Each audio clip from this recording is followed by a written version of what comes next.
wa mimma razaqnahum apa yunfikun. Quran mengajarkan bermental memberi, yunfikun. Nabi berkali-kali ngulang al yadul ulya khairum al yadis sufla. Dan memberi itu tidak harus nunggu kaya. Gambarannya Quran tentang orang baik itu gimana? Alladzina yunfikuna fis sarra wadharra. Bukan fis sarra saja, ketika wadharra juga. Saya pernah guyon sama orang kaya di Jakarta, dia uangnya miliaran, mungkin malah triliunan. Guyon sama saya, Gus, saya ini sudah sekian bangun masjid di mana-mana, saya ini berarti hebat. Enggak, kata saya, nggak ada masjid, agama tetap jalan, kata, karena di kampung-kampung sudah banyak masjid, kata. Masih keren tukang becak, kata. Kok bisa, Gus? Sampai nyumbang masjid 1 miliar, itu masjid apa, kata? Ya masjid-masjid besar. Nah itu paling dipakai kubah atau menara atau apalah yang tidak mendesak. Tapi kalau orang miskin ngutangi orang miskin itu, kalau nggak utang hari itu nggak makan. Kan nggak mungkin tukang becak ke utang ada bank atau orang kaya raya, kan kenal saja enggak. Mesti orang miskin utangnya sama orang miskin. Saya kalau orang kaya utang Habibidin mesti mau beli Innova karena level orang elit, jadi utangnya itu beli Innova, aksesoris Innova seri terbaru. Tapi kalau orang miskin sama orang miskin utangnya itu beras untuk nyawa ya.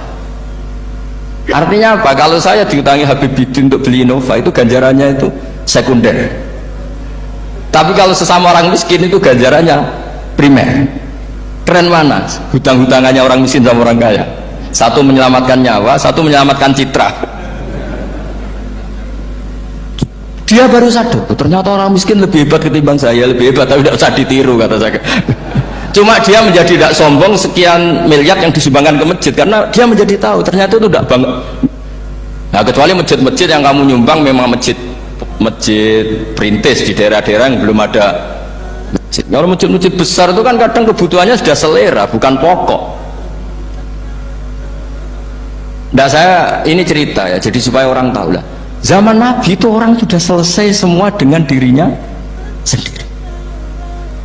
Jadi maksud saya Islam nggak apa-apa tanpa masjid, itu masjid yang sudah sifatnya selera. Indonesia kan masjid sudah sifatnya selera semua. Yang dikatakan masjid pokok kan yang dipakai sholat bisa, dipakai alat sesuci bisa. Tapi kalau sudah selera ya pondasinya harus begini, lampunya harus dari kristal, terus kubahnya itu sudah selera. Nah rata-rata sumbangan yang miliatan itu kan sudah ke selera. Sementara orang miskin utang-utangan sama orang miskin untuk menyelamatkan apa coba? Nyawa. Artinya para orang miskin jangan kecil hati, wah saya sudah kok hanya 2 kilo, tapi 2 kilo nyawa. Dan itu pahalanya luar. Artinya para orang miskin jangan kecil hati, wah saya sudah kok hanya 2 kilo, tapi 2 kilo nyawa. Dan itu pahalanya luar